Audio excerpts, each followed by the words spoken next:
Morning everybody. So we'll be hanging around here on the terrace until everybody joins.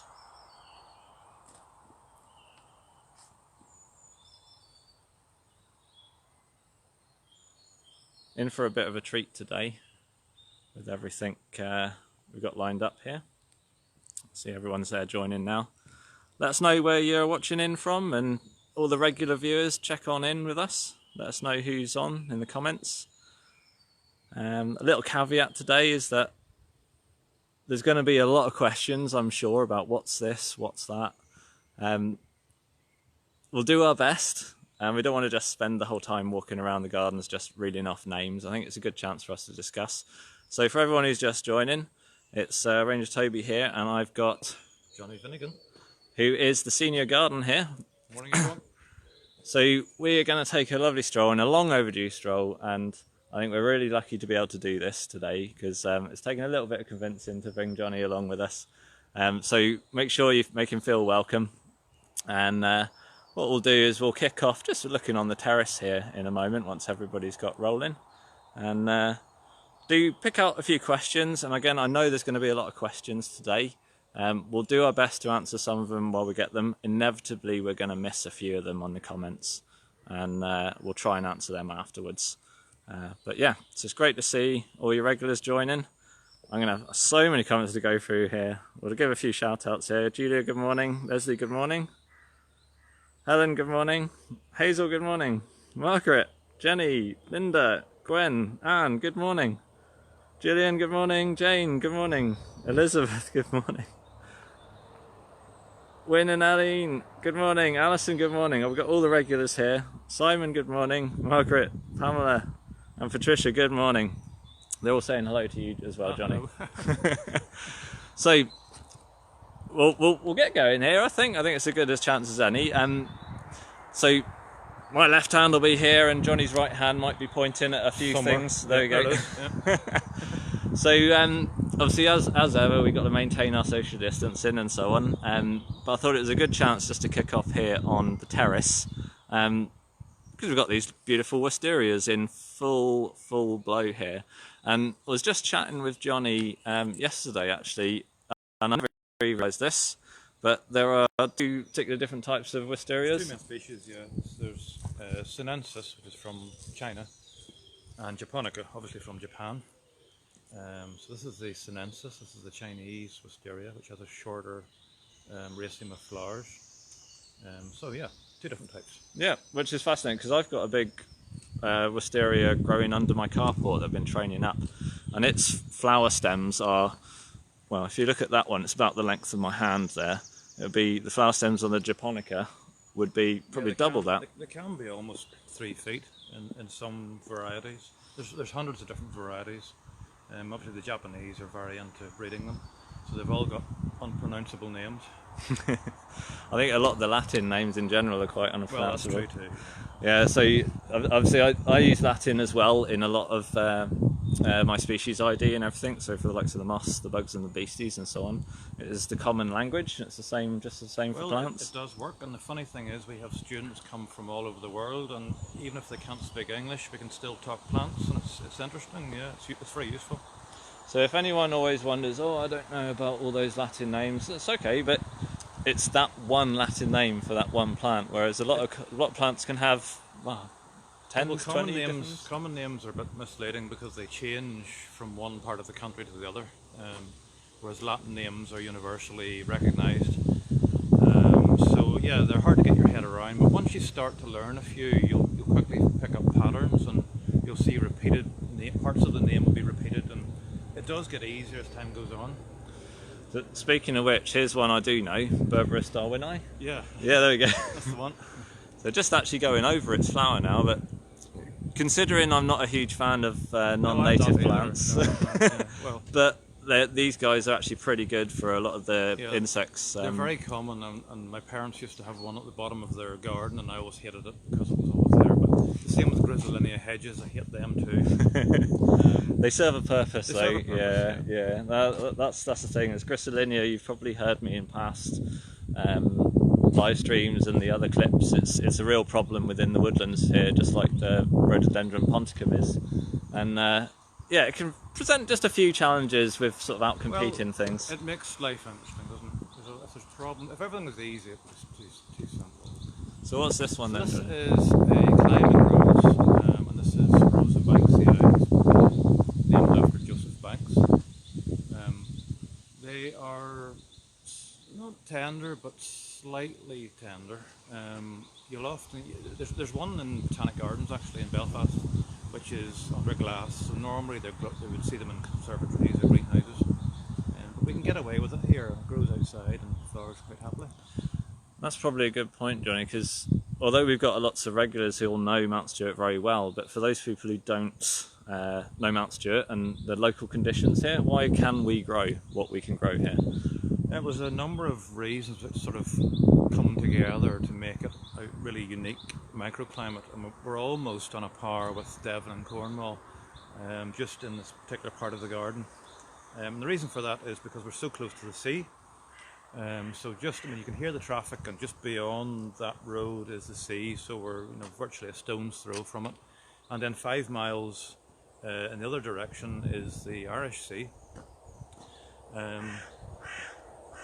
So that maritime influence, and of course the Gulf Stream comes up, it's very strong here. The Gulf Stream is a very strong influence, so it keeps most frost. We're not completely frost free, but it does keep most of them away. So it's kind of a microclimate. And then the other thing is we've got mature trees all around the estate, so that helps too. It keeps the wind out for the most part. That's another really good point. So some people have probably heard me talking about shelter belts. That's probably not the best place to look at it from, but you can see obviously some of the mature eucalyptus through here. But beyond the house there, and those people who are regular here will know that the Lake Walk is there. And you have McCombs Hill and then Clark's Hill just over there, and then Rose Hill at the back side. So that's kind of the shelter belt for the garden, basically. Yeah, and especially out towards the road to the south side of us. And unfortunately the trees are all mature, they're all almost over mature, so we're losing them slowly. So yeah, it's difficult. The wind is beginning to get in, and there's going to be a problem in the future. We're going to have to address it and think, how can we replant these areas?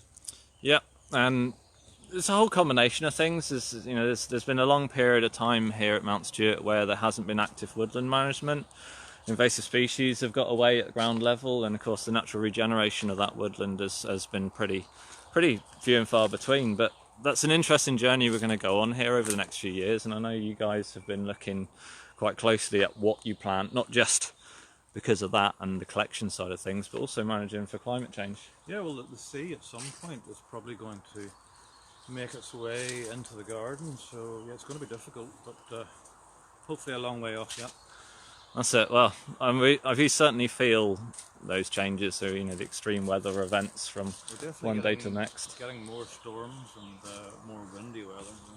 So just coming down this is it used to be the Wisteria Tunnel, but the Wisteria slowly got shaded out. You can see this large specimen of Pittosporum. This is Eugeenoides, and you can see the amount of shade it causes. So Wisteria slowly died out, so we've had to replace with what we think will do well here, which is a fuchsia, and so far the results are very encouraging. Okay. Just about focusing on that, I think. There you go, John. So this one is Fuchsia Madam Lady Boothby. Okay, just turn around to some more. A climbing version of a fuchsia. There are 2 or 3 of them available with different names. Certainly seems to be getting going though, doesn't it? Yeah, it does. I mean, you can see it needs tied in. It needs tidied up and tied. But yeah, it's certainly getting away nicely.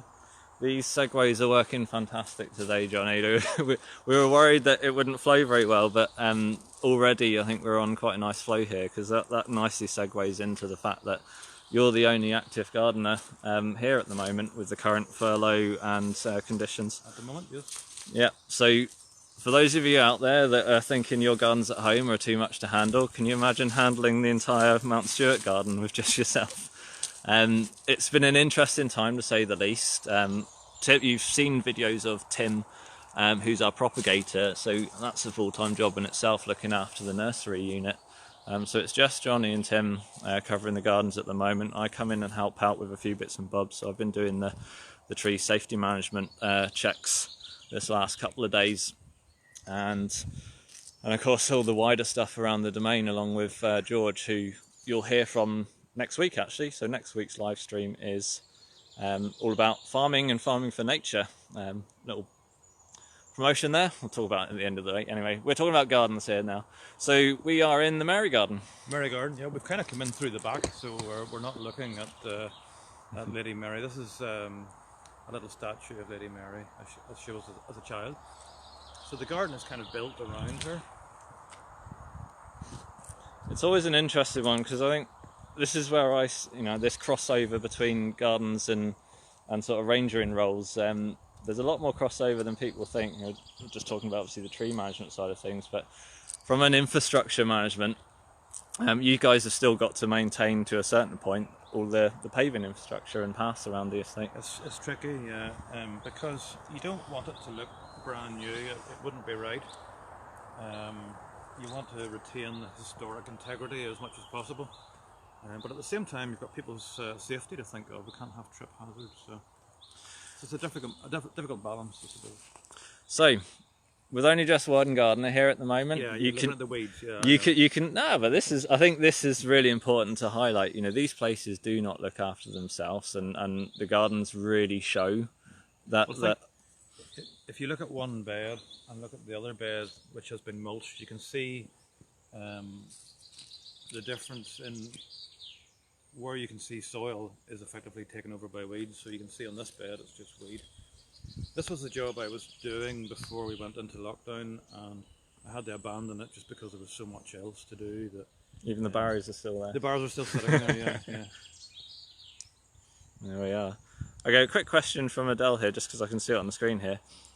Could I ask, the part of the garden you're in, is there a lovely curry smelling shrub, and what's it called? Everybody asks us every time. There is. It's actually on the entrance path. Should we go over to it? There's no point. What is that? There's nothing really to see. It's a very large shrub, and most of the foliage is up in the air. Oh, I know the one now. Yeah. It's up on the top there, and even if you go up to it, there's no smell off it at all. It's called Escallonia resinosa, and as the name resinosa suggests, resin. And it's as the leaves fall to the ground and begin to decay and decompose, then it releases this volatile oil, which is the curry smell. There you go. So it's not the plant itself; it's the plant dying. It's the plant dying, yeah, effectively, yeah. Brilliant. All right, well, we'll stroll on through here. You can see there's a lot of the hose pipes out here and there. You've probably seen a few of them as we've walked around. Now, it's a slightly duller day today, and it's been quite dewy this last 5 days or so. But we've pretty much not had any rain of any note for close to 8 weeks now. Yeah, that's pretty much the most important job I've been doing. Our soil is, especially around the formal gardens and around the house, the soil is a very sandy soil. It's roughly about 70% sand, so it's extremely free draining. And if you couple that with mature trees, especially eucalyptus, there's very little moisture in the ground. You can see just how dry it is as we pan round. So watering straight away, as soon as the lockdown occurred, that was the first job I got into. Abandon everything else for it. It's very dry, very dry, yeah. And so, particularly plants that have been recently put in, we have to watch them like a hawk because they will just die within a matter of days. So just going around with a hose and targeting those plants that particularly need it. And tree ferns as well, they need regular water. You've got to pour water around the trunks of them and keep that moisture level up. So that's been a job too. Each week they get a good soaking. So we've got quite a lot of tree ferns around the gardens, yeah. They're fantastic. These are many years old. It's roughly 10 years per foot of trunk. So this one is, it's about as tall as me, and I'm 6 foot. So 60 years there. So it's quite impressive. So the ones here are probably more vulnerable to drought than, say, the ones up the top end of the lake, where it's a little damper. Yes, because the soil up there is a more clay soil. It's a heavier soil, so it holds moisture better.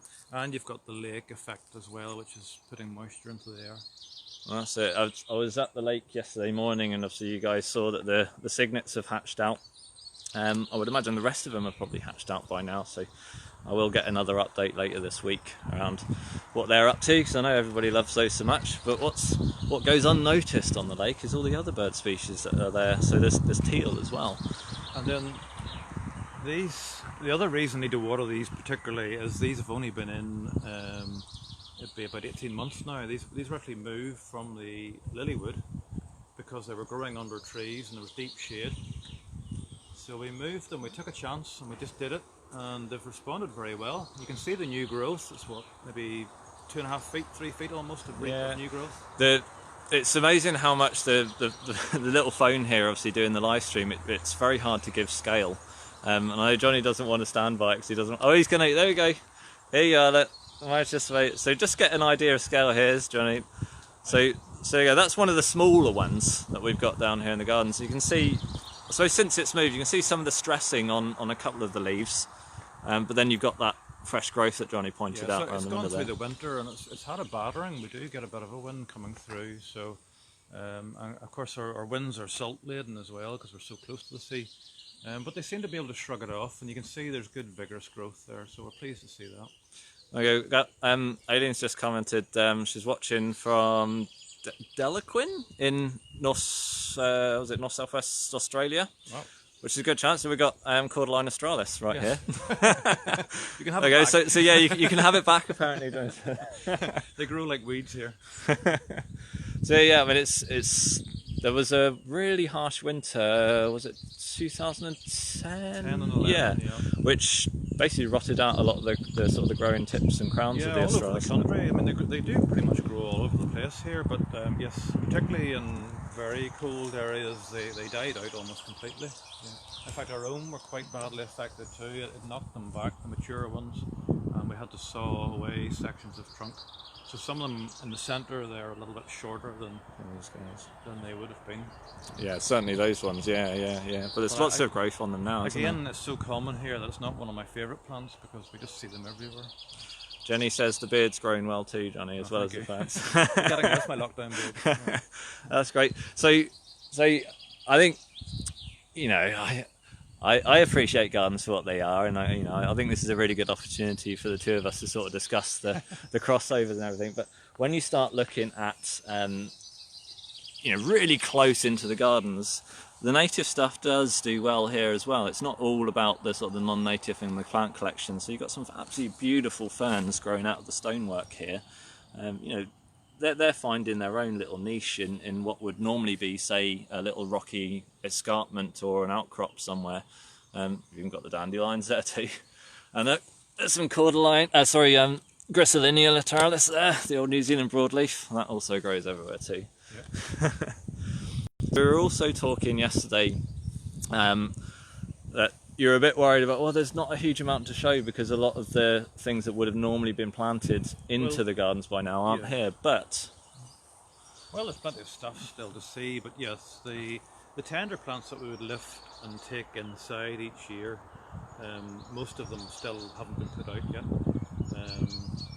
So you can see a lot of gaps, and you can also see weed where the gaps are. So that's the difficulty at the minute, is keeping on top of it all. Yeah, so it's the same challenges you would have at home in your own garden. So we would say that your top three culprits are hairy bittercress. Hairy bittercress is the one that I'm sort of targeting at the minute because it just seeds within about 3 or 4 weeks. Well, you've done pretty well. I'm actually struggling to find some. Here you go, here's some here. So hairy bittercress, this stuff. So the little seeds pop everywhere. Interesting enough, if you ever eat it, see the little fresh leaves there, eat them, it's kind of like a slightly peppery taste. So it's a bit similar to rocket. So even if you're pulling them out, if you've got some quite fleshy ones, you can eat it for a little bit of forage. Plenty of it here. So the other ones are obviously, we've got a bit of bindweed here, haven't we? Yeah, it's always a problem, mate. It's a very difficult one to get rid of. Typically it comes in with plants and then it ends up in the border. And the worst thing is when it gets into the hedge, because then it's almost impossible to get So it just rumps away up there. Got some nice Camasias there. Oh, there you go. Yeah, yeah. Um, I'll take a quick closer look at them. Yeah. That's a pale version of it. Do you think some of these have come on a little earlier with the daytime temperatures? I mean, it has still been See, pretty cold at night. I actually don't know, because the night temperatures have been very cold. There we go, get it to focus. Oh yeah. I mean, we were down to about 3 degrees, I think, the night before last. Yeah, I mean, there was a pretty heavy frost. It's burnt the tops off my potatoes at home, Thankfully, actually. not really. Thankfully not here. My spuds are fine. Oh, there you go. That's all right. Yeah, so I live actually up on the north coast here, so we've got a few more degrees of latitude up that way, and even Gulf Stream. yeah, got a bit of the Gulf Stream. We do get the winds up there as well. I live in a bit of a wind hollow. Amazing that wisteria of mine actually does so well, but it is under the protection of the carport, which is good. So I was just keeping an eye out for so here's the third big culprit. That's a real challenge to you. In fact, there's some in flower right there. Yeah, that's it. Yeah, point it out. That's it. There Go you ahead. But this is the reality of not having our full team here, and even with a full team, it can be a challenge sometimes as well. So here we've got the good old ground elder. Thankfully, it's only in 1 or 2 beds, but yeah, ground elder. The roots are perennial. Even though you pull the tops away, it still comes back, and it's very difficult. If it's growing in among other shrubs, it's very difficult to get rid of it. So not to be confused for the anemone here. Actually, there's a little. Yeah, So here's. Nope, that's an anemone too. Wait. So there's your ground elder, and this is wood anemone. Obviously, just finishing its flowering time. So these are the ones that you'd find in the woodlands. It's the same ones, along with the oxalis wood sorrel. Yes, oxalis is another real problem that we have here. Thankfully, it's quite a rare. You don't see it in most gardens. But That's the coppery coloured oxalis, the yellow flower, is it? There's 2 or 3 different types that we have, but one in particular has like little bulbs. When you pull it up, little bulbs are released everywhere, and then you end up with hundreds where you had one. Probably not seeing any at the moment, which is good. That's good. Anyway, we're not here to look at weeds, are we? So look, we're just getting obviously the big flush of bulbs that usually come up in spring, the likes of the daffodils, crocus, and so on. A lot of the daffodils are they've struggled a little bit in the wider gardens for a little while. They do get trampled out with ground compaction a little bit. The thing I've noticed is because there's a lack of visitors, the grass has grown much more lushly. Yeah. And the daffodils were brilliant this year. Unfortunately, nobody saw them. But So, certainly, I've seen over behind the house here. So immediately behind there, you've got the old tennis courts and the gravel drive, and this area just behind the house there. We're seeing quite a lot of bluebells coming back. There's pig nut growing in the ground there, which is lovely thing. Yeah, beautiful little plants. And of course, normally they would either be trampled out or they're actually being cut. So we were literally just chatting with John Kerr, who's our general manager, about maybe even looking at changing the cutting regimes. That would be great. Yeah. Which, I mean, you'd be in favour of, wouldn't you? Yeah. It's amazing how we even ourselves, we get into a habit of, well, we've always cut this now, and we just carry on cutting it. So this has been a real eye opener for us to look at these places without people there and without our full normal operations to sort of see what happens. Just in the pond there, you can just see. What have we got? Where am I looking? Getting some water, so you can sneak up on them. Little goldfinch. Oh, goldfinch down, is it? There you go, fantastic. So yeah, anyway, what was I talking about? Bulbs. Yeah, so the next sort of flush of flowering bulbs are starting to come up now. So you've got some of the alliums. Yeah, so they'll be out very shortly. They're just coming into flower into May and June. So these are this is Giganticum, is that? Purple Sensation, I think. So these are about this big, about the size of a grapefruit. Yeah, roughly. I'll tell you what I have spotted. Spanish bluebells, Yeah, we're gonna need to get them out at some point. so just to because obviously the woodlands here at Mount Stuart are absolutely teeming with obviously our native bluebell at the moment, and this here is the Spanish bluebell. The key difference is that the flower spike just goes directly upwards, whereas the native bluebell sort of bends over, so it would be sort of more like that, and all the bells would actually hang down. You've also got the foliage is a lot thicker. Now, actually, looking a bit closer at this, I think this is possibly even a hybrid because the leaves are a lot thinner, and some of the bells are hanging. It doesn't have the overall droop. But yeah, we'd want to get those out It's one of the big problems with a lot of sort of plants that have come out from collections over the years, is they do hybridise with native species. Yeah, you'll even see up in the woodlands some bluebells that are kind of like a halfway house, and yeah, it's a shame that they're getting polluted almost. So whenever I see them, I obviously get them out as well, but the gardens aren't my domain, so I'm not allowed to. No, personally I'd have that out. Yeah. Okay, well, after the live stream, maybe we might just hoof those ones out. There's a lot more. So, let me just correct the level of the... There we go. So, just looking at the Italian garden here. This is the Spanish garden. Spanish garden, sorry. Yeah. There we go. That's why I'm not the gardener. Oh, well, this camera's not gone level. There we are, right. Okay, here we are. So, we've got the big... it's a cypress hedge, isn't it? It's just ordinary little Andy, yeah. But there is a problem with it. You can see the dieback.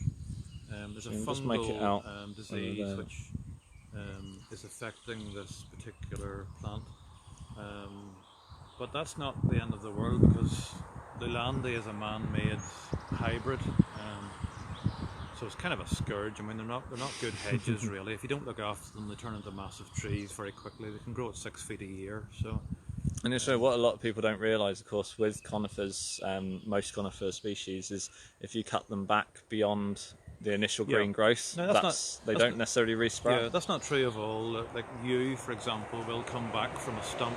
Mm-hmm. This one definitely won't. You can see once it's dead, it's gone. But yeah, genetically they're not particularly stable, so I think eventually they will just die out. But that's not the end of the world. They're not. So eventually we will have to remove these, and we'll probably go for another conifer, but something different. What's quite interesting here, so this level is going funny again. So from previous live streams, you've heard me talk about the designed landscape of Mount Stuart and the views and the vistas. Now we're actually stood, just for orientation, so we're stood at the central part of the house looking right down here, down through the Spanish garden. But historically, when the house was first designed and built, so this is pre Lady Edith and her garden designs, there was a slot view that went straight down through here. So none of this hedgerow was here. This would have all been open woodland past there, and you would have been able to see the loch right the way through, and that was one of the original design vistas of the estate. Yes, so you could see through to the sea. You can actually see just above that green hedge there is a sort of grey shrub, and that is an evergreen oak, Quercus ilex. What's the common name of that? Is holm oak, is that right? Holm oak, yeah, okay. Or holly oak, sometimes people call it. Yeah. We'll stick with Latin, I think that's the better one. And that was originally a hedge, so that's an old plant that has been there and grown from what was a hedge. So there would have been hedges in between the road, but the view would have been open. So from the house you could see right down to the sea. And they even had a little yachting jetty down at the front there as well, and of course the swimming pool. Yeah. It was a tidally filled swimming pool with a sluiced pipe that would be able to empty and refill it. So I'm just looking at a couple of the comments coming through here. Everyone's like, oh yeah, you need to dig up the roots and the root balls as well of those Spanish bluebells. Was it Hazel had said they're almost as hard to get rid of as grey squirrels? Yep, I agree. So yeah, everyone knows the score here, Johnny, so it's really good. Everyone's on side with those things, so that's great. Johnny, I'm going to ask you just to sort of ramble and wax lyrical about a few things, just while I go back through some of the comments. What should we have a chat about? We'll maybe just look at the terrace area. So I know, was it the Mexican daisy was sort of introduced here a few... Yeah, you can see it on the steps. It's a Ridgeron. So it's like a little daisy. It's a perennial plant which lives for a few years. Happily, it seeds itself very easily, so it's always there. It's perpetually there, and it pretty much flowers 12 months of the year. We have it on the steps there, and it does give a sort of a nice romantic kind of a softening effect on the steps, so it's not so harsh. As I've noticed, it's starting to wander a little wider than just the house itself. Walls, you'll see it out on the road. It's a nice plant. Yeah, it seems right. I did have a chat with another gardener from probably on the mainland. We were talking about this and whether it's likely to displace other plants that would normally grow in stonework. So I'm thinking of a few of the toadflaxes and things like that. Now, I also realised that the ivy-leaved toadflax, which is one of the ones we get a lot of around here. Is it's also actually non-native as well. It was introduced from Italy apparently. So there we go. We have them both. Yeah, I got this level on this gimbal is just, there we go, it's back again. So yeah, so this is the one we're talking about here. And interesting enough, there's some of the ivy leaf toadflax actually just behind it. So this little flower there. And an oxalis behind that. Oh yeah, right, yeah. So there's the yellow one with the sort of shamrock-like leaves. That's one of the oxalis species there.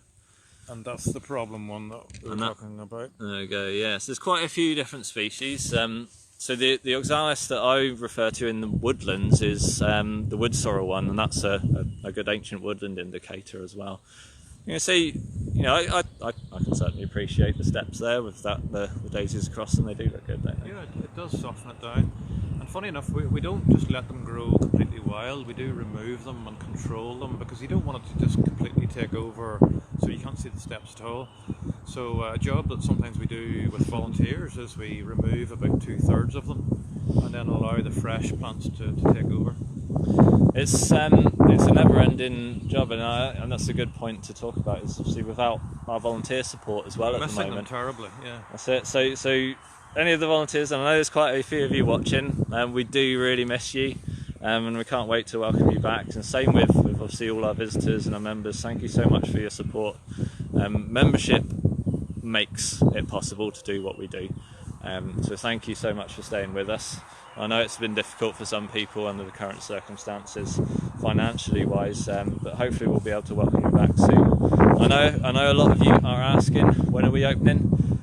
We cannot open until it is basically safe and sound to do so, and we're following the government guidance basically. So when that changes, we do have plans in the background for how and when and what it looks like for us to open. But we've got to follow government guidance, and we need to make sure that we're protecting our tenants, our staff as well here as well. It's not just about everyone wanting to visit, but we're looking forward to it. We are looking forward to it, and we did discuss this morning. It's been bittersweet, hasn't it? It's nice, really nice to have the place to yourself. It's been strange, and it has been very pleasant, but I mean, one of the effects you can see with the lack of people here is just the grass, how lush it's grown. Ignore the hose lying there, but you can see how lush it's grown, and often this would be tramped to the point where it doesn't grow. Yeah, and do you know what? Look, so we've got bluebells coming up right in the middle of the Lilywood lawns here. And if you look a little closer, we were just talking about this morning as well, we've got some yellow rattle there. So that's starting to come up as well. So yellow rattle is a semi-parasitic plant which parasitizes on the roots of grass. So it's a native species. It's one of your best friends if you're trying to sort of re-establish the sort of hot right now wildflower meadows that that's what everyone's trying to do. It basically helps suppress the grass growth. So you can see here we've got Yorkshire fog grass there, and there's quite a few other ryegrasses amongst it. This is really lush growing stuff, and you can see how it quite quickly can outcompete anything a little lower down. So if that gets stressed down and slowed down a little bit by the yellow rattle, it just provides a little bit more sort of foreground for things to sort of get going on. So I'll just thank you. Hello to everybody who's been joining as well. It's been great to sort of talk with everyone on here as well. Got a few of the comments come through. I am looking through them just as we're going through these places. So Johnny's about to talk, so I can look through them. Just to point out this rhododendron, it's looking stunning at the moment. It's full flower. This is called rhododendron Nigel Marshall, and of course Nigel Marshall was the previous head gardener here at Mount Stewart for many years, and this was named in his honour. We've got quite a few unique rhododendron sort of specimens here. Yeah, quite a few different plants, even with the Mount Stewart name. Yes. Yeah. So yeah, Tim showed us the fuchsia Mount Stewart. He's been propagating up at the nursery as well on one of the previous videos. Yeah, so obviously, rhododendrons. I'm not a huge fan myself. I can appreciate them, of course. They do go a bit crazy, obviously, out in the woodlands. Mostly the ponticum species, but. That's all gone now. Yeah, we've done really well. So it's about 12 hectares of invasive plant species managed to clear from the woodlands of Mount Stewart over the last 4 years. They really do. Yeah, the flora that's coming up at ground level in there, and of course all the insects that come in behind it is absolutely beautiful. At first it looked pretty raw, but now it's starting to feel like a woodland again. Yeah, oh, definitely. So Natasha's asked, like, would we go closer to the Spanish Garden, please? Sorry, I checked before. It's an absolute dead zone for signal down there because it's basically down low. So if we'd cut out if we went down into there. But you might have joined us a little late, but we were looking at the wisterias on the terrace there. So when you want to watch again from the start, we were talking about the wisterias there. So hopefully that'll plug the gap in the question there. So I see quite a lot of these guys almost sort of starting to naturalise in some of the areas around the lake. Well, I've even seen a few that have popped up just on the edge of our composting area. I've seen a few of them growing out of the pavement in the street where I live. So where did they come from, Johnny? I wonder. So these guys, on a warm day, these guys are absolutely teeming with insects as well. So they don't appear to be super invasive or anything. And of course they're taking up height rather than sort of ground space, so they're not smothering things out. But what are they again? It's Echium, and this particular one is called Pinanana, also known as Pride of Madeira. And this, would you mind being scale again, Johnny? Oh. So this is just a baby this time of year, but if you can just get an idea here. So if you're stood next to it, it's 2 Johnnies high at the moment. So it's growing in. It's almost in the pavement. Yeah, so if you can look here, so it's actually sort of slumped over the side here and then come on up, but it's growing. These are all slabs here, and it's literally just growing straight out through the middle. You can see how it's lifted to the slabs there as well. Yeah, I mean, I think they're quite nice. They don't seem to do any harm, and a hard winter will probably knock them on the head if they do get out of the garden. Wow, look at this one here. This is in full throws. Yes, an acacia. So this is going to be hard to see, I think, on the live stream with the sort of the lower quality images, but they look like mini bottle cleaners. Very, very delicate little sort of flowering heads. Really good. I know the colouring of the live streams, it doesn't do it justice being here live streaming from the gardens with the colours that are here, and of course the smells as well. Just thinking back to sort of Lady Edith's sort of intentions with what she created here, with sort of doing the whole plant explorations, funding these plant trips, getting all the weird and the wonderfuls together here. It was she basically created one of the most bizarre garden collections pretty much in the world. I mean, it's certainly a very globally significant garden collection here. Yeah, it's a globally, yeah, it is. Yeah, well, why not? If you can do it, why not do it? If you have the resources to do it, and you have the climate to grow them, why not try? I mean, she was always experimenting with new things, and she was always looking for the latest plant to get. So why not? I think it's one of those things that the spirit of place in Mount Stewart is, continues with the gardens teams here. They continue in that sort of esque of. It's actually a great place to be gardening because we're not sort of restricted to a palette of plants. We do keep more or less within the bounds of what Edith created, but she was always experimenting and trying out new plant combinations, and so we try to do the same. And that's always fun. It's always a joy. So we're just looking now at the sunken garden. Anything of you want to pluck out here of particular interest to yourself? Yeah, you can see the hedge. There's a hedge that surrounds within the garden. I don't know if you can make it out. It's an azalea, or a rhododendron as they are now, and that's just about to come into flower. You can see that just the earliest ones are beginning to appear. So that'll go flame orange for the most part. So there's one or two yellow ones among them, but that will just about come into flower within the next few weeks. There's quite a big collections of like say they're collectively all rhododendrons now that people would have known as azaleas on Clark's Hill as well, aren't they? So just backing up on the Clark's Hill, well, I know you guys call it Rhododendron Hill of course now, but its original name was Clark's Hill, which is this area up behind.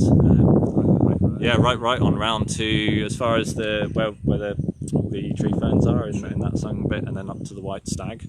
So we'll spin round here. It's one of the more unusual areas. Now everybody who's a regular visitor will be fairly familiar with this area here.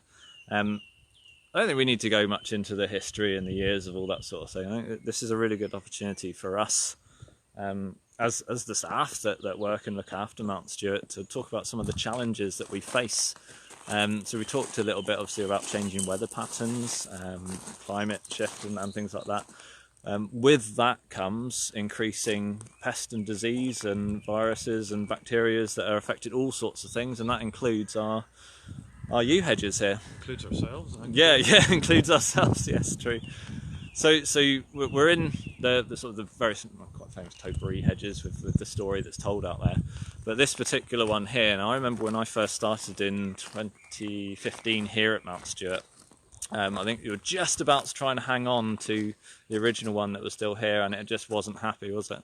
Yeah, the old one slowly died out, but its form had kind of been lost anyway. It was over the years they kind of go out of shape, and we sort of try to clip what we think it might be. So yeah, it's time for it to go, and nothing lasts forever in a garden. So we've put a new framework in. I'm gonna put it up in silhouette against the sky so you can sort of see it better. There you go. So it's a winged piper. What's the significance, do you remember? It's called a Formorian, which is a sort of a legend or a myth in the local area of this sort of half human, half demon creature, which came from the loch, and so we have this topiary version. It's going to be a long time before the yew is able to actually fill it, but Just a little bit, I think. Yeah. So this is what 4 years old in now. Yeah. So if you compare that to some of the original ones that are still there and getting a little bit of sort of retraining up, it's going to be a little while. But I think this is one of the beauties of garden that people don't necessarily appreciate, is the longevity. You know, this probably still won't be ready when you retire. well, And Johnny's young. Johnny's the same age as me, yeah, so I'm only a whippersnapper. So there's a lot of challenges to face, and the same issues have occurred actually. Well, we'll go around there, shall we? Sure, yeah. So the same problems have occurred around the perimeter of the sunken garden as well, where now that was a Phytophthora fungus, was it, that was in those ones? Was it? I can't remember. Yeah, it would have been. Yeah, no, I tell a lie. It was the Leylandii was there before, That's right. and that had the same problem as the Spanish garden, the same fungal disease. So we just bit the bullet, and one by one we took the hedges out and replaced them with these, which is called Pronopodus. This is Pronopodus andina. So at first glance, it looks like It's you. just like you, Yeah. but it's slightly different. And Is it Chilean origin? It's Chilean, Yeah. It's from Chile. So there you go. So I mean, it does the same job, potentially a bit more resilient than Hopefully, others. yeah. I mean, we've got to try, And they certainly seem to have established in one. Now these went in I'm trying to remember, 2 years ago, was it? What a bit more? I think it was maybe 3. There you go. Yeah, maybe even 4. It all blends into one. We're not. We It's say we're very young, dry. but we're. It's very dry here, and they maybe don't grow as quickly as they probably should. But So these are the ones that are probably going to be a bit slower. They do live in Yeah. the shadow of the Quercus here, and there's still a lot of Ponticum actually just So- behind there as well. these ones are in their 2nd year of planting now. But you can see the new growth starting Yeah. to appear, and we're not in any rush for them to become hedges because that's just more clipping. So This is true, yeah. So what's the phrase? Is work smart, not work harder. Is it? So yeah, like if you're gardening at home, it might make life difficult for yourself. If something works really well, keep it doing it, and I suppose it depends how much time you have, of course. Yeah. But I mean, already you can see that it feels like a hedge. It feels like it's doing its job. And of course, using any of the sort of the barrowing like this, using the chestnut paling, which is it's a classic fence, which is a bit softer than say using like windscreening or something like that. Yeah, I prefer it. I like to use natural products where possible rather than plastic or something like that. I know there's plastic material windbreaks that you could use, but I think this looks better.